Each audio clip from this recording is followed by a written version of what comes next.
Hello everyone, आज हम लोग इलेक्ट्रोस्टैटिक्स पढ़ेंगे। इलेक्ट्रोस्टैटिक्स एक्चुअली देखा जाए तो ये जो पूरी इलेक्ट्रोमैग्नेटिज्म है ये कई सारे चैप्टर से मिली हुई बनी हुई है और इसमें हम इलेक्ट्रोस्टैटिक्स, इलेक्ट्रिक करंट और कैपेसिटेंस पढ़ते हैं इलेक्ट्रिसिटी के अंदर।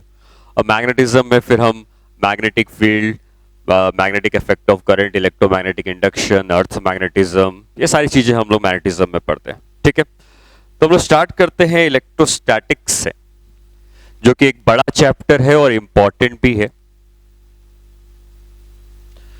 और इस इलेक्ट्रोस्टैटिक्स में हम लोग बेसिकली चार्जेस के बारे में पढ़ते हैं। अब स्टैटिक का मतलब क्या है? स्टैटिक का मतलब रुका हुआ होना। तो हम लोग जो भी डिस्कशन करेंगे वो उस केस के लिए करेंगे जहां पे चार्जेस रुके हुए हैं, स्टैटिक है।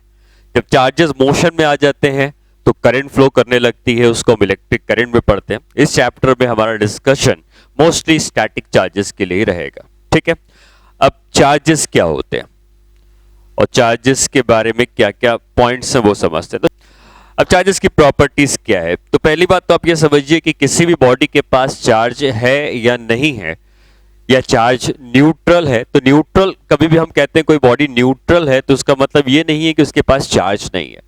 न्यूट्रल बॉडी का मतलब उसके पास जितने नंबर ऑफ प्रोटॉन्स हैं उतने ही नंबर ऑफ इलेक्ट्रॉन्स हैं, तो नेट चार्ज जीरो है।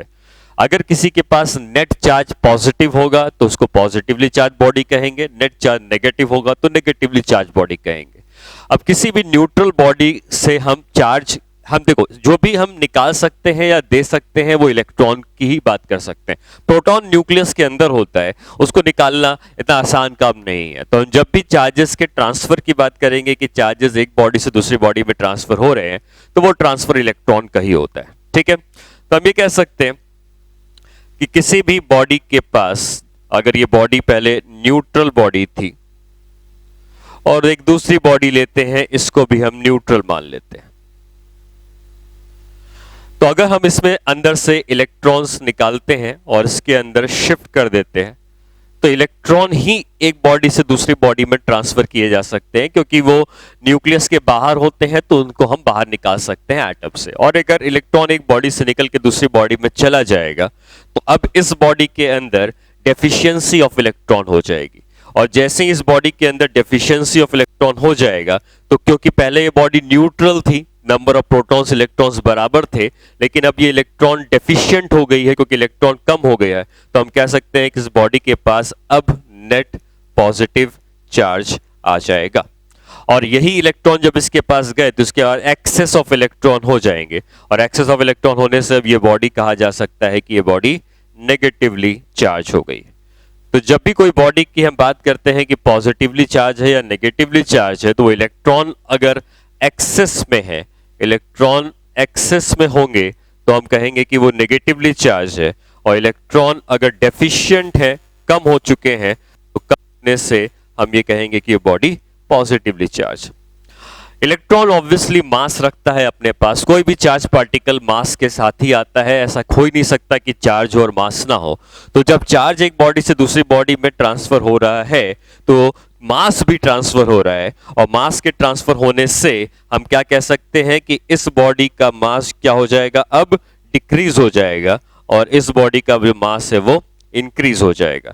तो जब भी इलेक्ट्रॉन का ट्रांसफर एक बॉडी से दूसरी बॉडी में होगा तो चार्ज के ट्रांसफर होने के साथ साथ मास का भी ट्रांसफर होगा।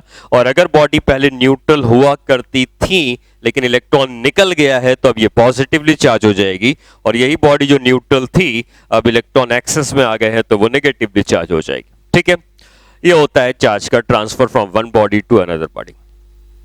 अब चार्ज के बारे में क्या क्या इंपॉर्टेंट पॉइंट है? तो पहला तो ये है कि चार्ज इज स्केलर क्वांटिटी।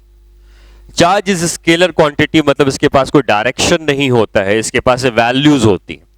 अब ये वैल्यूज जो होती हैं, आपको पता है कि दो तरीके के चार्जेस होते हैं, पॉजिटिव चार्ज और नेगेटिव चार्ज। ये सिर्फ उनके नाम है, हो सकता था कुछ नाम और दे दिया जाता है, alpha charge and beta charge, but लेकिन जब भी चार्ज के बारे में स्टडी करी गई तो उसको नाम दिया गया positive charge and negative charge. तो चार्ज दो नेचर के पाए जाते हैं, पॉजिटिव और नेगेटिव। ठीक है, तो आप ये कह सकते हो कि स्केलर क्वांटिटी हमेशा पॉजिटिव होती है। हाँ, होती है। स्केलर क्वांटिटी सिर्फ वैल्यू होती है। ठीक है, वैल्यू में मैं ये कहता हूं कि अगर चार्ज के पास +5 कूलम का चार्ज है और दूसरा -5 कूलम का चार्ज है, तो दोनों उसकी वैल्यूज हैं। माइनस नेगेटिव खाली बता रहा है कि इसका नेचर नेगेटिव चार्ज की तरह है, इसका नेचर पॉजिटिव चार्ज की तरह है। मैंने बताया जैसे कि हो सकता है कि चार्ज की डिस्कवरी के समय हो सकता है कि एक को कहा जाता है कि अल्फा चार्ज, एक को कहा जाता है बीटा चार्ज, तो हम कहते हैं 5 का प्लस अल्फा, 5 का अल्फा का चार्ज है एंड 5 का बीटा का चार्ज है। वही अल्फा बीटा पॉजिटिव और नेगेटिव के नाम दिए गए हैं। इसका मतलब हम ये नहीं कह सकते हैं कि +5 कूलम का चार्ज -5 कूलम से बड़ा है, बल्कि 5 कूलम और -5 कूलम दोनों बराबर हैं, दोनों अलग अलग नेचर के हैं, इसलिए उसको हम पॉजिटिव और नेगेटिव चार्ज कहते हैं। ठीक है, तो चार्ज इज अ स्केलर। और दूसरा हम ये लिख सकते हैं कि चार्ज की दो तरीके के चार्जेस होते हैं, charges are positive and negative. ठीक है, ये सिर्फ पॉजिटिव और नेगेटिव चार्जेस हैं, लेकिन हम ये भी साथ में समझते हैं कि charge of 5 coulomb is not greater than charge of -5 coulomb, बल्कि ये दोनों की वैल्यूज बराबर हैं। ये +5 कूलम का चार्ज है तो पॉजिटिव नेचर का चार्ज है, या -5 कूलम का चार्ज है तो ये नेगेटिव नेचर का चार्ज है। लेकिन ये कहना गलत है कि 5 कूलम का चार्ज -5 कूलम के चार्ज से बड़ा है। ठीक है, बल्कि हम क्या कहेंगे, charge of +5 coulomb is equal in magnitude to charge of -5 coulomb. ये कहना सही रहेगा, ये कहना गलत रहेगा कि चार्ज +5 कूलम का -5 कूलम से बड़ा है। ठीक है, तो चार्जेस के दो नेचर है, पॉजिटिव और नेगेटिव। चार्ज स्केलर क्वांटिटी होती है। स्केलर क्वांटिटी की खास बात यह है कि आपको बिना किसी मुश्किल के, कोई डायरेक्शन नहीं होता है तो आप सीधे सीधे ऐड कर सकते हो। मतलब हम कह सकते हैं कि चार्जेस आर एडिटिव, वो आसानी से ऐड किए जा सकते हैं। जैसे हमसे बोला जाए कि एक बॉडी के पास 5 कूलम का चार्ज है, -2 कूलम का चार्ज है और 13 कूलम का चार्ज है, तो टोटल चार्ज अगर हमसे पूछा जाए कितना होगा, तो टोटल चार्ज निकालने के लिए आप इनको सीधे सीधे ऐड कर देंगे। 5 + 5 coulomb plus -2 coulomb plus 13 coulomb is equal to, ये आ जाएगा 16 कूलम। क्योंकि नेट वैल्यू पॉजिटिव आ रही है तो हम कहेंगे इस बॉडी के पास नेट पॉजिटिव चार्ज एग्जिस्ट करता है। ठीक है, ओके, फिर नेक्स्ट पॉइंट्स में आते हैं चार्जेस के बारे में। और नेक्स्ट पॉइंट ये कहा जा सकता है कि जो चार्जेस होते हैं वो क्वांटाइज्ड होते हैं। क्वांटाइज्ड का मतलब क्या है? क्वांटाइज का मतलब एक ऐसी वैल्यू जो किसी भी नंबर का इंटीग्रल मल्टीपल होगी। जैसे 1 2 3 4 ये सब इंटीजर्स हैं।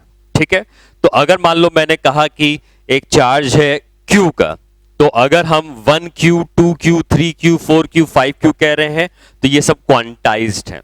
और ये जितने भी चार्ज यूनिवर्स में एग्जिस्ट करते हैं, ये मिनिमम पॉसिबल स्टेबल चार्ज जो होता है उसके इंटीग्रल मल्टीपल होते हैं। अब मिनिमम पॉसिबल स्टेबल चार्ज कौन सा है? तो वो इलेक्ट्रॉन का है या प्रोटॉन का है। ठीक है, तो हम ये कह सकते हैं कि अगर मिनिमम पॉसिबल स्टेबल चार्ज जो एग्जिस्ट करता है इज ऑफ इलेक्ट्रॉन। ठीक है, इलेक्ट्रॉन और प्रोटॉन। इलेक्ट्रॉन और प्रोटॉन में बस यही अंतर है कि इलेक्ट्रॉन के पास जितना नेगेटिव चार्ज होता है, प्रोटॉन के पास उतना ही पॉजिटिव चार्ज होता है। ठीक है, तो इलेक्ट्रॉन के पास कितना चार्ज होता है? इलेक्ट्रॉन के पास चार्ज होता है -1.6 इंटू 10⁻⁻19 कूलम, और वही प्रोटॉन के पास होता है +1.6 इंटू 10⁻⁻19 कूलम। ये मिनिमम पॉसिबल स्टेबल चार्ज है जो एग्जिस्ट कर सकता है। इससे छोटा चार्ज अगर बनता भी है तो स्टेबल नहीं होता है, वो वापस अनस्टेबिलिटी के कारण इलेक्ट्रॉन बन जाता है। ठीक है, तो मिनिमम पॉसिबल स्टेबल चार्ज जो होगा वो इलेक्ट्रॉन का होगा। अब ये क्या कहता है कि चार्जेस आर क्वांटाइज, इसका मतलब क्या है? इसका मतलब ये है कि मिनिमम पॉसिबल स्टेबल चार्ज, अगर मैं इसको E लिख रहा हूं या इसको E लिख रहा हूं, बस ये नेगेटिव है ये पॉजिटिव है, यही अंतर है, तो कोई भी बॉडी पे जो चार्ज एग्जिस्ट करेगा वो इसी E का इंटीग्रल मल्टीपल होगा। तो आप ये कह सकते हो कि charge on any body is integral multiple of least possible stable charge E।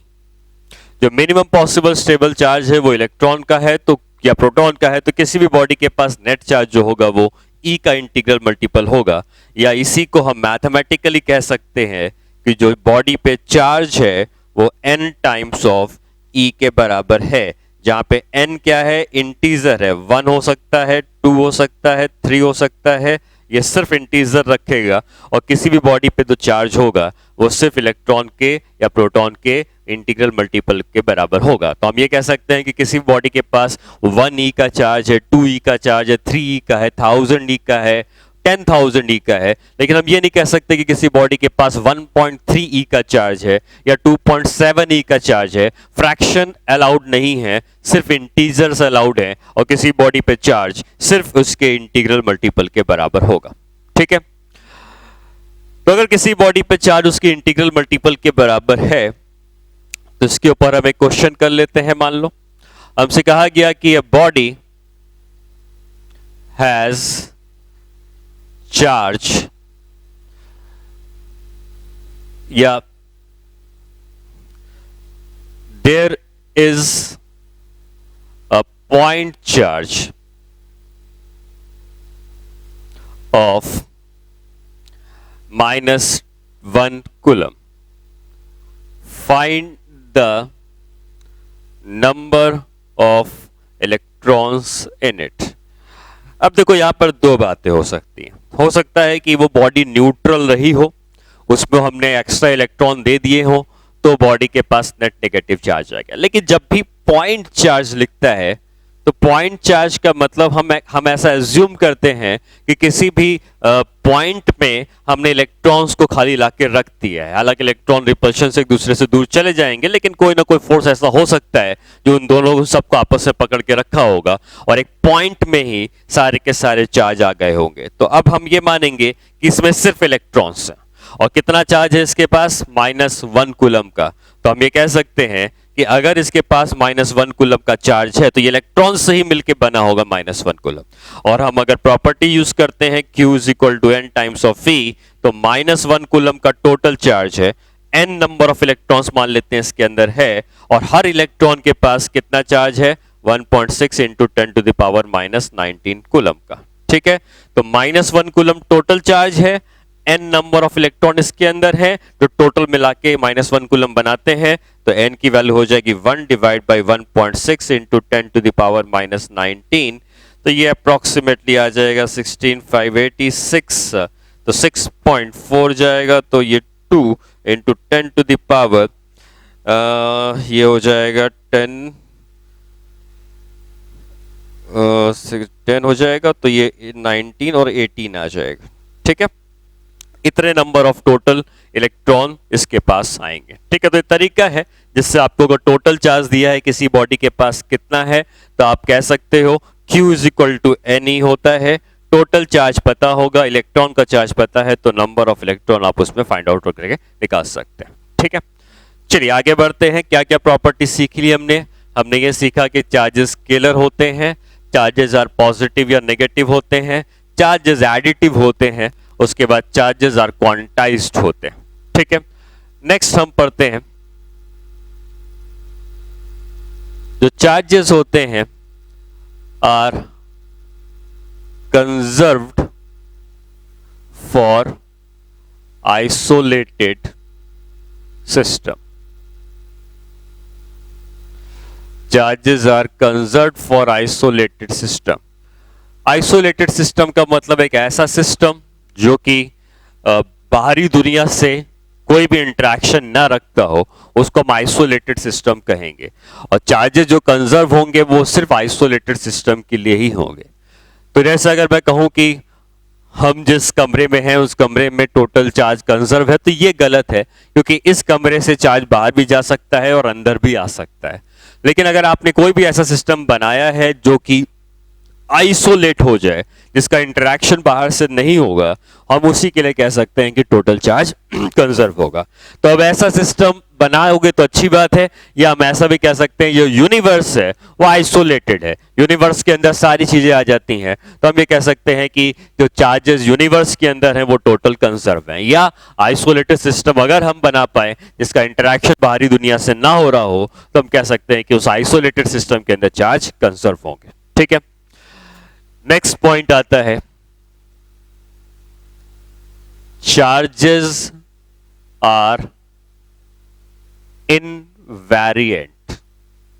इसका मतलब क्या हुआ? चार्जेस आर इनवेरिएंट का मतलब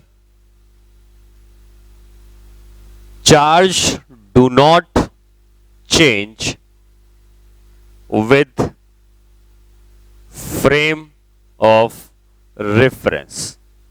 ठीक है, मतलब कहने का मतलब यह है कि आप चार्ज को किसी भी फ्रेम ऑफ रेफरेंस से देखते हैं, आप अगर उसको रेस्ट से देखते हैं, या उसको आप किसी स्पीड से जा रहे हैं कार के अंदर से देखते हैं, या चार्ज को आप कार के अंदर रखकर आप खुद ग्राउंड से देखते हैं, चार्ज की स्पीड चाहे जितनी हो जाए, चार्ज की वैल्यू में कोई चेंज नहीं होता है, लेकिन मास में चेंज आता है। आइंस्टाइन की इक्वेशन ये बताती है कि किसी भी बॉडी का जो मास होता है वो मास उसकी स्पीड के साथ साथ बदलता जाता है, और उसकी स्पीड के साथ साथ उसके मास की वैल्यू होती है 1m0/1 - v/c का होल स्क्वायर। जैसे जैसे उस पार्टिकल की स्पीड बढ़ती जाती है, उसका मास जो होता है वो भी बढ़ता जाता है, और अगर उस पार्टिकल की स्पीड लाइट की स्पीड के बराबर हो जाएगी तो c और c दोनों 1 हो जाएंगे, डेनोमिनेटर 0 हो जाएगा, और उसका मास इनफाइनाइट हो जाएगा। इसका मतलब मास कैसा होता है? मास वेरिएंट होता है। मास डिपेंड करता है कि आप उसको किस फ्रेम ऑफ रेफरेंस से देख रहे हैं, और मास में चेंज जो आता है वो तभी ज्यादा या हम फील कर सकते हैं, या उस मास की जो चेंज हुआ है उसको हम एक फाइनाइट चेंज या बड़ा चेंज तभी हम महसूस कर पाएंगे जब उसकी स्पीड बहुत ज्यादा होगी। छोटी मोटी स्पीड से मास में कोई चेंज नहीं आता है, लेकिन इतना बड़ा नहीं आता है कि हम उसको ऑब्जर्व कर पाए। ठीक है, लेकिन मास वेरिएंट होता है, मास फ्रेम ऑफ रेफरेंस के ऊपर डिपेंड करता है, लेकिन चार्ज की जो वैल्यू है वो हमेशा सेम रहती है, और ये वैल्यू चेंज नहीं होती है, चाहे आप कहीं से भी देखें या किसी भी स्पीड से चलाएं, तो do not change with speed या फ्रेम ऑफ रेफरेंस। ठीक है, तो चार्जेस आर इनवेरिएंट। ठीक है, नेक्स्ट हम कह सकते हैं कि चार्जेस इनवेरिएंट होते हैं। अब चार्जेस के अगर हम मोशन की बात करते हैं तो आगे हम लोग इलेक्ट्रोमैग्नेटिज्म में इलेक्ट्रिक फील्ड, मैग्नेटिक फील्ड, ये सारी चीजों के बारे में हमें पढ़ना है। ठीक है, तो हम जब कहते हैं कि चार्जेस की प्रॉपर्टी के बारे में, तो आप ये मान के चलें कि जब चार्ज इज एट रेस्ट तो ये प्रोड्यूस करता है इलेक्ट्रिक फील्ड। ठीक है, इसी चैप्टर में हम पढ़ेंगे इलेक्ट्रिक फील्ड। जैसे ग्रेविटेशनल फील्ड होती है वैसे ही इलेक्ट्रिक फील्ड होती है। तो जब चार्ज रेस्ट में है वो इलेक्ट्रिक फील्ड प्रोड्यूस करता है। जब charge is moving with constant speed, constant velocity, तो चार्ज कांस्टेंट वेलोसिटी से जब मूव करता है तो ये प्रोड्यूस करता है इलेक्ट्रिक एंड मैग्नेटिक फील्ड, दोनों प्रोड्यूस करता है। ठीक है, और अगर चार्ज एक्सिलरेट करता है तो accelerating charge produces electric field, magnetic field, और साथ ही साथ वो प्रोड्यूस करता है इलेक्ट्रोमैग्नेटिक वेव्स। ठीक है, इलेक्ट्रोमैग्नेटिक वेव्स मतलब लाइट वेव होती हैं, infrared, ultraviolet, radio waves, x ray, जितनी होती हैं इनको इलेक्ट्रोमैग्नेटिक वेव कहते हैं। और अगर कोई चार्ज एक्सिलरेट करता है तो वो तीनों चीजों को प्रोड्यूस करता है। तो चार्ज अगर रुका हुआ है, सिर्फ इलेक्ट्रिक फील्ड, कांस्टेंट वेलोसिटी से चल रहा है तो इलेक्ट्रिक और मैग्नेटिक फील्ड, और अगर एक्सेलरेट करता है तो इलेक्ट्रिक फील्ड, मैग्नेटिक फील्ड, और साथ ही साथ इलेक्ट्रोमैग्नेटिक वेव्स को भी प्रोड्यूस करता है। चार्जेस की प्रॉपर्टीज में एक बात और हम ये सीखते हैं कि इंड्यूस चार्जेस क्या होते हैं। ठीक है, इस पूरे चैप्टर में हमें इंड्यूस चार्जेस जरूरत पड़ेगी, और ये इंड्यूस चार्जेस जो होते हैं एक्चुअली वो कंडक्टर के अंदर आते हैं। कंडक्टर एक इंपॉर्टेंट पार्ट है, कंडक्टर के बारे में हम डिटेल में पढ़ेंगे, बट फिलहाल आप ये मान के चलें कि जो भी चार्ज हम कंडक्टर को देते हैं वो सिर्फ उसकी बाहरी सरफेस में ही एग्जिस्ट करता है। अभी फिलहाल के लिए हम इतना मान के चलेंगे, ठीक है। तो ये कह सकते हैं कि charges only resides at the outer surface of conductor। ठीक है, तो कोई भी कंडक्टर अगर आप है, आप इसको जब भी कोई चार्ज देंगे आकर, मान लो आपने कोई चार्ज दिया, तो ये चार्ज इसके सिर्फ बाहरी सरफेस में एग्जिस्ट करेगा। फिर आप ये सोच सकते हैं कि हमने इसको पॉजिटिव चार्ज दिया है, प्रोटॉन को देना तो पॉसिबल नहीं है, बिल्कुल पॉसिबल नहीं है, तो हमने इसमें इलेक्ट्रॉन निकाल लिए हैं। लेकिन हम डिस्कशन के लिए हमेशा मानते हैं कि हमने Q दिया है, ये इक्विवेलेंट है कि हम इसमें से -Q निकाल लें, अपने आप उसका पॉजिटिव चार्ज आ जाएगा। तो जो भी चार्ज होगा ये सिर्फ इसकी बाहरी सरफेस में ही एग्जिस्ट करता है। अब इंड्यूस चार्जेस क्या है इसको समझने के लिए, मान लो ये एक न्यूट्रल कंडक्टर है,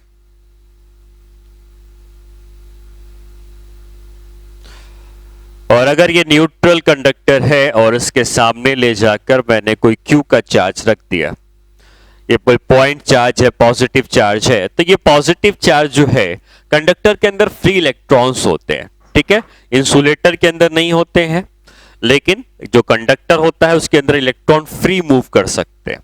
तो जितने इलेक्ट्रॉन इसके अंदर हैं ये इस पॉजिटिव चार्ज से अट्रैक्ट होने लगेंगे और इसकी तरफ बढ़ने लगेंगे। तो ये चार्ज इसकी तरफ जब बढ़ेंगे तो इस सरफेस पर आकर स्टोर हो जाएंगे। इस सरफेस से निकलना बहुत मुश्किल काम है, इस सरफेस से निकलने के लिए बहुत ज्यादा एनर्जी चाहिए, लेकिन ये सरफेस तक अंदर ही अंदर कंडक्टर के मूव करके आ सकते हैं।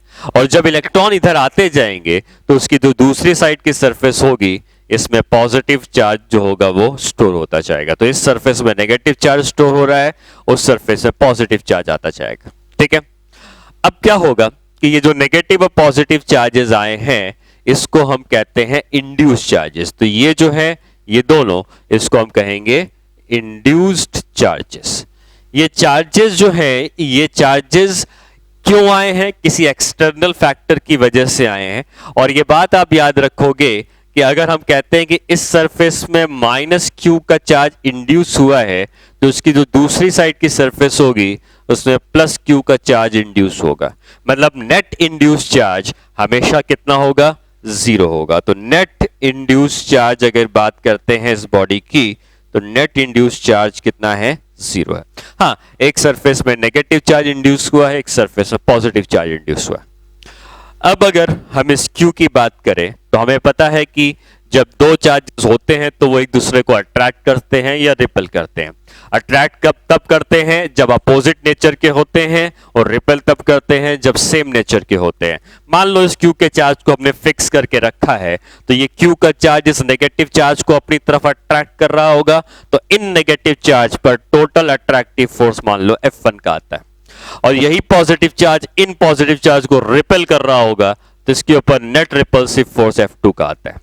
हमें पता है कि जो फोर्स है वो ये जितना चार्ज है ये भी उतना ही चार्ज है, तो इनके बीच में जो फोर्स हम निकाल रहे हैं वो स्ट्रॉन्ग इसलिए है क्योंकि इनके बीच की दूरी जो है वो कम है, और वही इनके बीच की दूरी जो है ज्यादा है, तो ये फोर्स वीक है। तो क्या आप ये कह सकते हैं कि जो F1 का फोर्स है वो F2 के फोर्स से स्ट्रॉन्ग है क्योंकि ये नजदीक है, और अगर F1 का फोर्स F2 के फोर्स से स्ट्रॉन्ग है तो हम ये कह सकते हैं कि जो नेट फोर्स इस बॉडी पर लगेगा ये नेट फोर्स कैसा होगा, नेट फोर्स अट्रैक्टिव नेचर का होगा। ये नेट फोर्स इस चार्ज ने इस पूरी बॉडी को अपनी तरफ अट्रैक्ट किया होगा, तो नेट फोर्स अट्रैक्टिव नेचर का होगा। ठीक है, उसी तरीके से अगर हम इस न्यूट्रल कंडक्टर के सामने एक नेगेटिव चार्ज रख देते हैं, यहां पर नेगेटिव चार्ज रख दिया, तो अब ये नेगेटिव चार्ज क्या करेगा कि इसके अंदर के इलेक्ट्रॉन्स को रिपेल करेगा, और रिपल्शन से ये सारे इलेक्ट्रॉन इससे दूर जाएंगे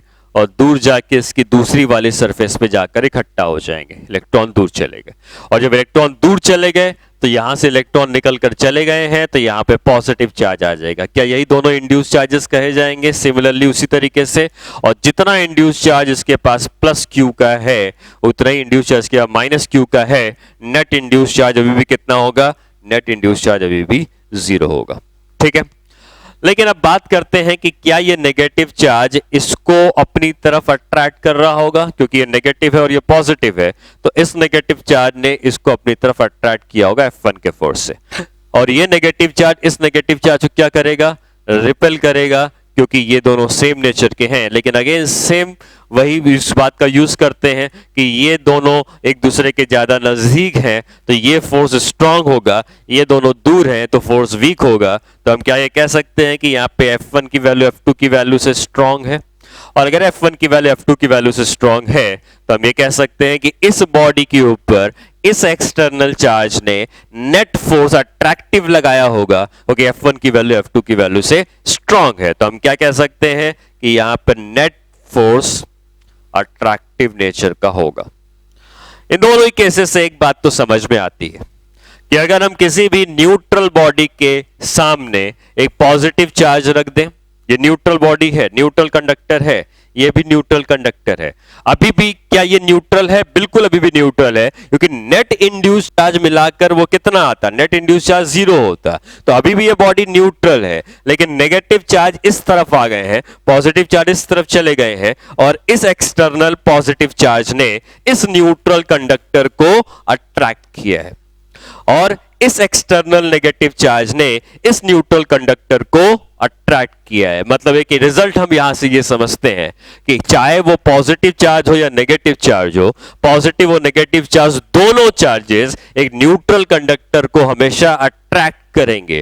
तो न्यूट्रल बॉडी पे क्या फोर्स लग सकता है? बिल्कुल लग सकता है। अगर न्यूट्रल बॉडी कंडक्टर होगी उसमें चार्जेस इंड्यूस हो जाएंगे, और हम ये कह सकते हैं कि कोई भी न्यूट्रल कंडक्टर अगर रखा होगा तो पॉजिटिव और नेगेटिव दोनों चार्जेस उसको अट्रैक्ट करते हैं। ठीक है, तो हम यहां पर यह बात नोट कर सकते हैं कि neutral conductor is attracted by both positive and negative charges। ठीक है, इस प्रॉपर्टी का यूज करके एक प्रॉब्लम करते हैं हम लोग। क्वेश्चन कुछ इस तरीके का है कि हमारे पास कुछ पेयर ऑफ चार्जेस हैं। ठीक है, वो कुछ बॉडीज हैं, कुछ बॉडीज न्यूट्रल भी हो सकती हैं, चार्जेस भी हो सकते हैं। ठीक है, तो we have 5 conducting bodies and attraction और repulsion between them are given below. Find the nature of charge on body 1। ठीक है, तो कहने का मतलब है कि हमारे पास 5 बॉडीज हैं, उसके पास नेट पॉजिटिव चार्ज भी हो सकता है, नेट नेगेटिव भी हो सकता है, न्यूट्रल भी हो सकती है। लेकिन यह कहा गया है कि अगर हमें ये इंफॉर्मेशन दी है कि अट्रैक्शन हो रहा है 1 और 2 के बीच में, और जो रिपल्शन हो रहा है वो 2 और 3 के बीच में हो रहा है। ठीक है, फिर अट्रैक्शन हो रहा है 3 और 4 के बीच में, और रिपल्शन हो रहा है 4 और 5 के बीच में, और फिर अट्रैक्शन हो रहा है 5 और 1 के बीच में। तो ये सारी बॉडीज एक दूसरे को अट्रैक्शन में रखती हैं, ये सारी बॉडी एक दूसरे को रिपल्शन में रखती हैं। तो जो फर्स्ट बॉडी है उस पे नेचर ऑफ चार्ज क्या होगा? ठीक है, हमें ये सॉल्व करके निकालना है। तो ऐसे देख के तो हम नहीं बता सकते कि क्या होना चाहिए, तो उसको लिए हम एक काम करते हैं, हम थोड़ा सा एज्यूम करते हैं कि फर्स्ट बॉडी के पास मान लेते हैं पॉजिटिव चार्ज, मान के करते हैं। अगर हमारा एजम्पशन गलत होगा तो फिर हम नेगेटिव चार्ज मानेंगे। तो मान लो हमारे पास जो 5 बॉडीज हैं वो इस तरीके से रखी हुई हैं। अगर हम ऐसा मानते हैं ठीक है, ये हमारा एजम्पशन है कि इसके पास पॉजिटिव चार्ज है, फर्स्ट के पास पॉजिटिव चार्ज। तो क्या फर्स्ट और सेकंड ने एक दूसरे को अट्रैक्ट किया है? अट्रैक्शन होने के लिए सेकंड को नेगेटिव ही होना पड़ेगा, तभी अट्रैक्शन हो सकता है। अब सेकंड और थर्ड ने रिपल्शन किया है, तो सेकंड और थर्ड ने रिपल्शन करने के लिए ये दोनों नेगेटिव होने चाहिए, तभी रिपल्शन होगा। थर्ड और फोर्थ ने फिर से अट्रैक्ट किया है, तो ये नेगेटिव है तो ये पॉजिटिव होगा, तो अट्रैक्शन हो जाएगा। 4 और 5 ने फिर रिपल्शन किया है, रिपल्शन होने से ये पॉजिटिव हो जाना चाहिए। और फिर 5 और 1 ने अट्रैक्शन किया है, लेकिन हम जब यहां पर पहुंचे तो हमें पता चला कि ये पॉजिटिव है तो ये भी पॉजिटिव है, लेकिन ये दोनों पॉजिटिव है तो रिपल करने लगेंगे, और रिपल करने लगेंगे तो ये अट्रैक्शन वाला पार्ट काम नहीं कर रहा है, मतलब ये गलत आ रहा है। इसका मतलब हमने जो एज्यूम किया ये पॉजिटिव, ये गलत है, इसके पास पॉजिटिव चार्ज नहीं हो सकता। तो अब हम एज्यूम करेंगे कि चलो उसके पास नेगेटिव चार्ज है। अगर हमने नेगेटिव चार्ज एज्यूम किया और फिर से ये 5 बॉडीज बनाई, first, second, third, fourth and 5, और इस बार हमने एज्यूम किया कि इसके पास नेगेटिव चार्ज है। तो फर्स्ट के पास नेगेटिव है और 1 और 2 अट्रैक्शन में है, तो 2 के पास पॉजिटिव हो जाएगा। 2 और 3 रिपल्शन में है, तो ये पॉजिटिव हो जाएगा। 3 और 4 अट्रैक्शन में है, तो अपोजिट चार्ज नेगेटिव हो जाना चाहिए। 4 और 5 रिपल्शन में है, तो ये भी नेगेटिव हो जाना चाहिए। और 5 और 1 अट्रैक्शन में, लेकिन देख सकते हो कि अगर ये दोनों नेगेटिव है तो ये अट्रैक्शन वाला काम यहां भी नहीं हो रहा है, मतलब 1 ना तो पॉजिटिव हो सकता है, 1 ना तो नेगेटिव हो सकता है। और एक्चुअली क्या हो रहा है कि चाहे आप जो भी केस लें, 2 और 3 हमेशा अपोजिट नेचर के आएंगे। अगर ये नेगेटिव है तो ये पॉजिटिव आएगा, और ये पॉजिटिव है तो ये नेगेटिव आएगा, हमेशा ऐसे आने वाला है। और 2 भी 1 को अट्रैक्ट करता है और 5 भी 1 को अट्रैक्ट करता है। दो अपोजिट नेचर की बॉडी, दोनों पॉजिटिव चार्ज को भी अट्रैक्ट करना है, नेगेटिव चार्ज को भी अट्रैक्ट करना है। और ऐसी कौन सी बॉडी है? वो न्यूट्रल कंडक्टर होता है, जिस न्यूट्रल कंडक्टर को पॉजिटिव चार्ज और नेगेटिव चार्ज दोनों अट्रैक्ट कर सकते हैं। इसका मतलब हम फाइनली सॉल्यूशन लिखेंगे कि जो 1 होना चाहिए, इसके पास नेचर ऑफ चार्ज न्यूट्रल होना चाहिए, क्योंकि अगर न्यूट्रल नहीं होगा तो फिर ये जो केसेस हैं वो फेल हो जाएंगे। न्यूट्रल होगा तो ये भी अट्रैक्ट कर सकता है पॉजिटिव, ये भी अट्रैक्ट कर सकता है नेगेटिव, ठीक है। तब चाहे इनमें से कोई भी केस हो, काम चल जाएगा, लेकिन न्यूट्रल होना चाहिए, चाहे इस केस में या उस केस में, ठीक है। तो ये हो गया कि हम किस तरीके से बॉडी के पास नेट चार्ज को हम डिसाइड कर सकते हैं, ठीक है। चलिए इसके आगे बढ़ते हैं। फिर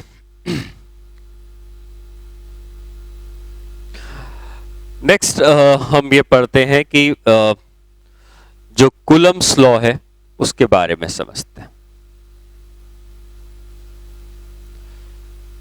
कूलम्स लॉ बेसिकली ये बताता है कि कोई भी दो चार्जेस जो रखे हैं वो एक दूसरे को चाहे तो अट्रैक्ट करेंगे या रिपेल करेंगे। तो कितने फोर्स से अट्रैक्ट करते हैं, कितने फोर्स से रिपेल करते हैं।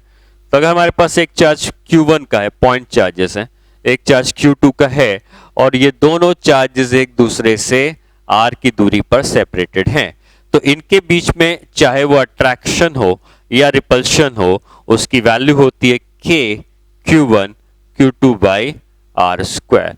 ये फॉर्मूला है कूलम्स लॉ का, ठीक है।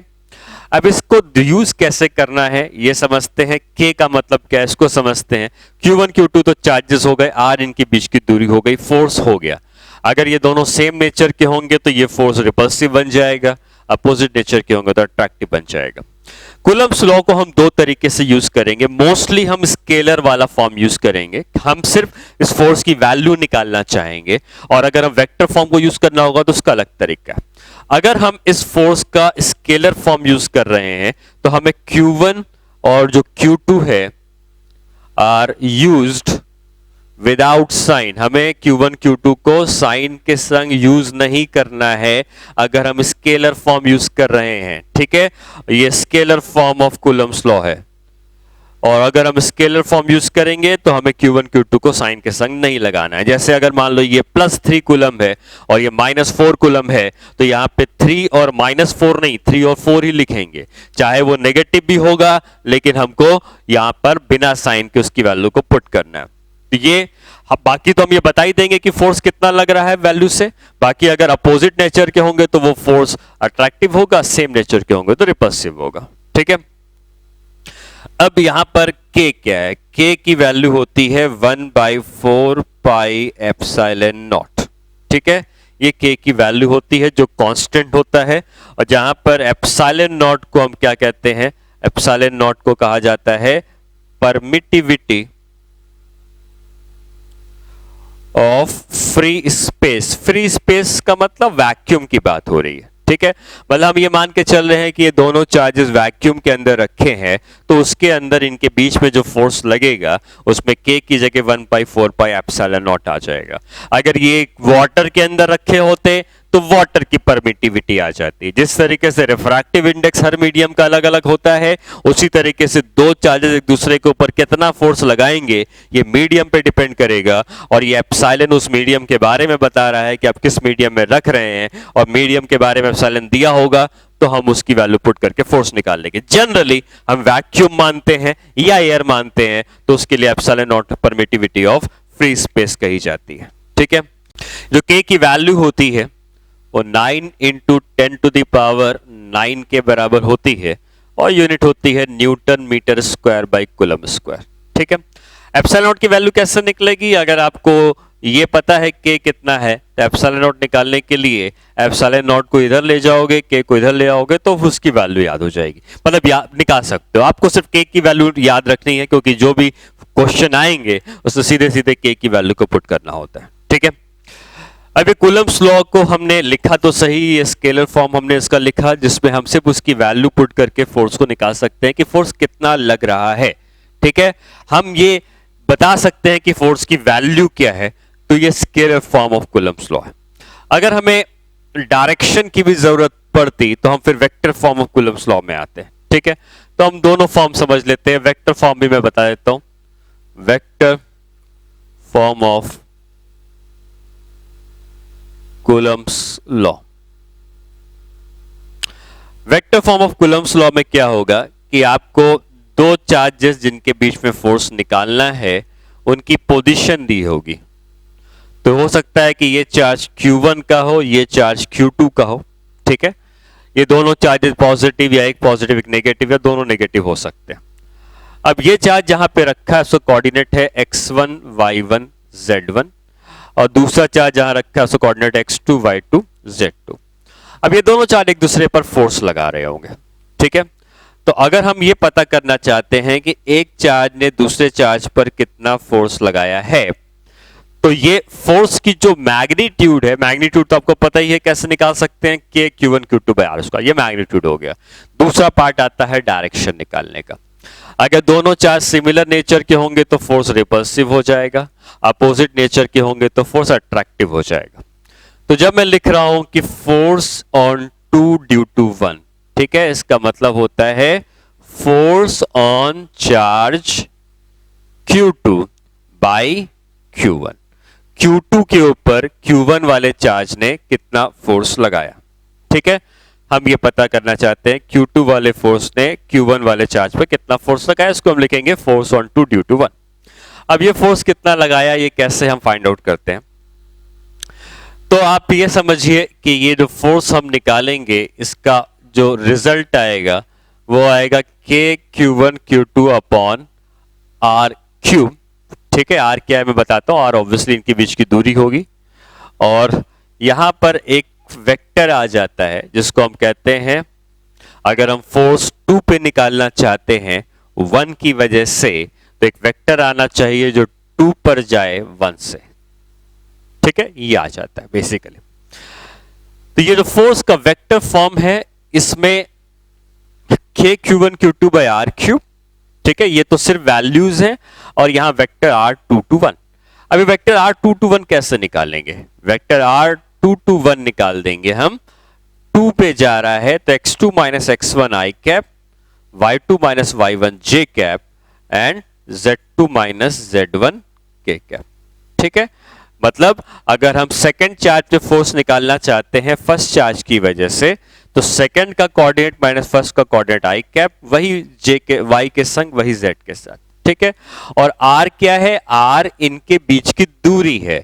इनके बीच की दूरी मतलब बेसिकली इसी वेक्टर का मैग्नीट्यूड हो जाता है, और वो दूरी आ जाती है x2 माइनस x1 का whole square y2 minus y1 का whole square, z2 minus z1 का होल स्क्वायर।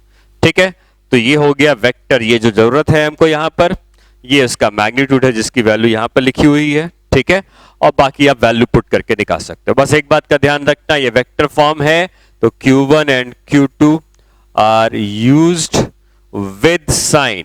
वेक्टर फॉर्म में हमें साइन के संग इनकी वैल्यूज को पुट करना है, स्केलर फॉर्म में हम साइन के बिना इनकी वैल्यूज को पुट करते थे। ठीक है, तो ये vector form of Coulomb's law है और इसके पहले हमने स्केलर फॉर्म कूलम्स लॉ पढ़ा था। ठीक है, तो जरा इसके ऊपर कुछ क्वेश्चंस करते हैं हम लोग। क्वेश्चन कुछ इस तरीके का है, charge of -3 coulomb is placed at 1,5 and charge of 6 coulomb is placed at 4,9।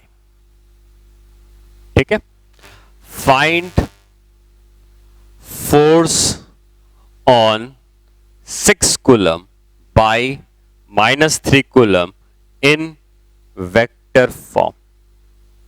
ठीक है, तो तुम्हें जिस पर फोर्स निकालना है वो Q2 कहा जाएगा और जिसकी वजह से निकालना है उसको Q1 कहा जाएगा।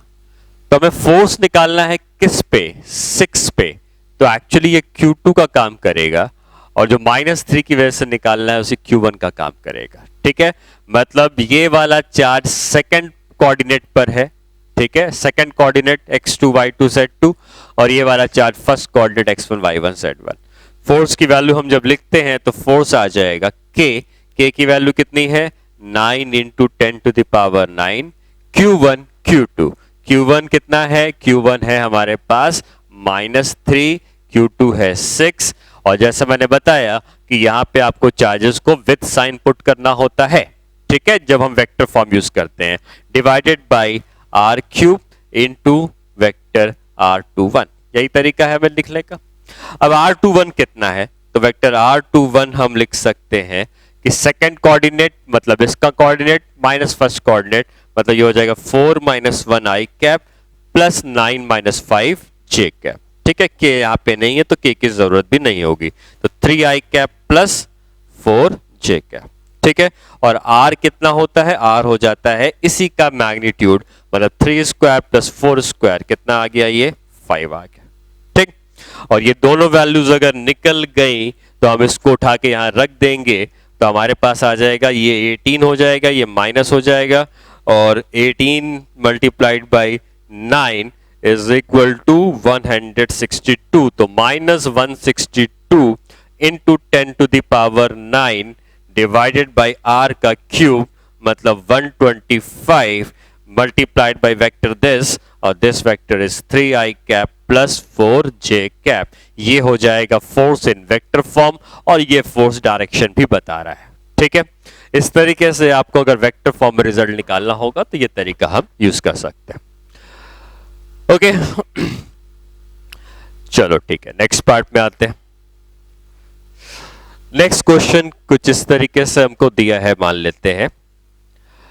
अच्छा, आप इस बात को याद रखें कि अगर हम दो कंडक्टिंग बॉडीज को आपस में जब टच कराते हैं तो वो दोनों आपस में चार्ज को एक्सचेंज कर सकते हैं। जिस तरीके से दो अलग अलग टेम्परेचर की बॉडी को हम टच कराएंगे तो वो दोनों बॉडीज में एक दूसरे में हीट ट्रांसफर होगा जब तक कि फाइनली दोनों का टेम्परेचर इक्वल नहीं हो जाता है। उसी तरीके से दो अलग अलग चार्ज वाली बॉडीज को जब हम टच कराते हैं तो उन दोनों में तब तक चार्ज ट्रांसफर होता रहता है जब तक कि दोनों का पोटेंशियल बराबर नहीं हो जाता है। पोटेंशियल हम अभी पढ़े नहीं है, ये बात की बात है, बट ये मान के चले कि अगर दोनों कंडक्टर बराबर साइज के हैं, सब कुछ सेम है, तो उनके बीच में चार्ज तब तक ट्रांसफर होगा जब तक कि दोनों में चार्ज इक्वल ना हो जाए। ठीक है, तो मतलब कुछ इस तरीके का है कि टू पॉइंट कंडक्टर्स, बहुत ही छोटे साइज के कंडक्टर्स हैं, have charges of 6 coulomb and minus 12 coulomb या minus 6 coulomb and plus 12 coulomb separated by distance r. ठीक है, they brought in contact with each other and again separated by same distance. Find the ratio of force between them in before and after contact. ठीक है, मतलब कहने का यह है कि दो हमारे पास आइडेंटिकल स्फेयर्स हैं, बहुत ही छोटे साइज के पॉइंट चार्ज के पॉइंट साइज के हैं। एक के पास -6 कूलम है, एक के पास +12 कूलम है। दोनों एक दूसरे को किसी फोर्स से अट्रैक्ट कर रहे होंगे, फिर कांटेक्ट में लाया और फिर वहीं रख दिया, तो अब कितना होगा फोर्स का रेशियो। तो आपको यह समझना है कि ऐसे क्वेश्चंस में जब भी कंडक्टर आइडेंटिकल होंगे तो वो दोनों चार्जेस तब तक डिस्ट्रीब्यूट करते रहेंगे जब तक कि फाइनल चार्ज दोनों में बराबर ना हो जाए। तो हम ये लिख सकते हैं, for identical conductors final charges are equal and value is Q1 plus Q2 by 2। ठीक है, तो अगर एक में Q1 का चार्ज है, एक में Q2 का चार्ज है, तो फाइनली दोनों में जो चार्ज होगा Q1 प्लस Q2 बाई 2 का हो जाएगा। तो फाइनल चार्ज कितने हो जाएंगे, या इनिशियल कंडीशन पे हम फोर्स निकालते हैं। तो इनिशियल कंडीशन में एक चार्ज कितना था, -6 कूलम का था, दूसरा चार्ज कितना था, 12 कूलम का था। इनके बीच का सेपरेशन R मान लेते हैं, तो कितना फोर्स लग रहा है, K। हम सिर्फ वैल्यू लिख रहे हैं फोर्स की स्केलर फॉर्म, तो K Q1 Q2 by R square, ये इनिशियल फोर्स हो जाएगा। फाइनली जब इन दोनों को कांटेक्ट में लाकर एक दूसरे से दूर कर देते हैं, तो फाइनली दोनों में कितना चार्जेस हो जाएगा, इस केस में हो जाएगा -6 प्लस 12 बाई 2, तो ये हो जाएगा 6 बाई 2 मतलब 3 के बराबर। इसका मतलब अब फाइनली दोनों के पास चार्जेस कितने हो गए, 3 कूलम और 3 कूलम के, और वही सेपरेशन R है, तो अब नया फोर्स हो जाएगा K 3 × 3 बाई R स्क्वायर।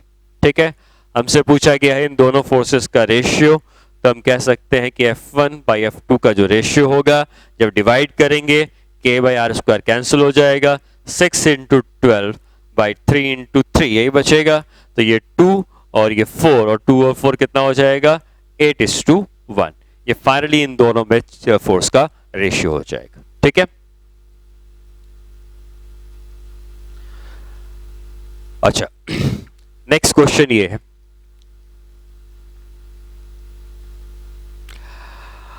जैसे मान लो कि हमारे पास एक चार्ज है, ऐसा कुछ क्वेश्चन दिया है कि अ चार्ज ऑफ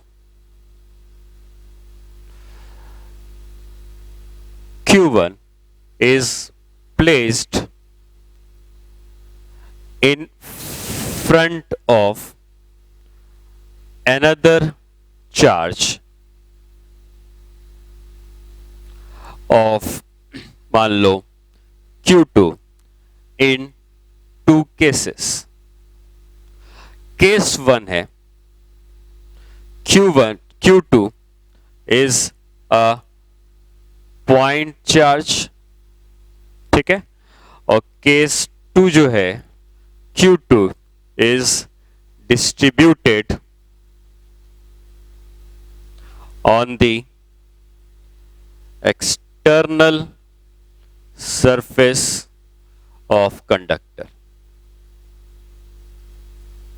ठीक है, तो बेसिकली Q1 का चार्ज दोनों केस में है। एक बार हमने Q2 को एक पॉइंट चार्ज रखा है और दूसरी बार हमने Q2 को एक कंडक्टर की एक्सटर्नल सरफेस पे डिस्ट्रीब्यूट कर दिया है। तो क्वेश्चन ये है कि इन विच केस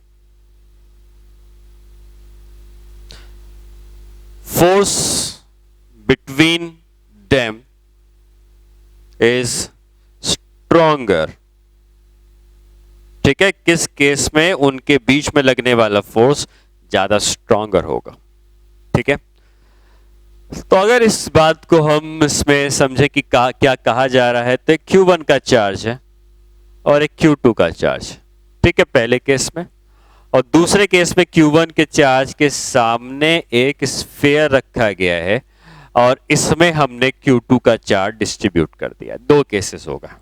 ठीक है, दोनों ही केसेस में ये जो डिस्टेंस है सेंटर टू सेंटर का वो सेम है। ये पूरी दूरी जो है सेंटर टू सेंटर की, ये दोनों सेम है, ये भी r के बराबर। बस दोनों केसेस में फोर्स सेम नहीं आएगा। क्यों नहीं आएगा, इस बात को समझते हैं। जब हम पहले केस की बात कर रहे हैं तो ये दोनों चार्जेस Q1 Q2 के हैं, तो इनमें simple formula K Q1 Q2 bye r² से निकल जाएगा।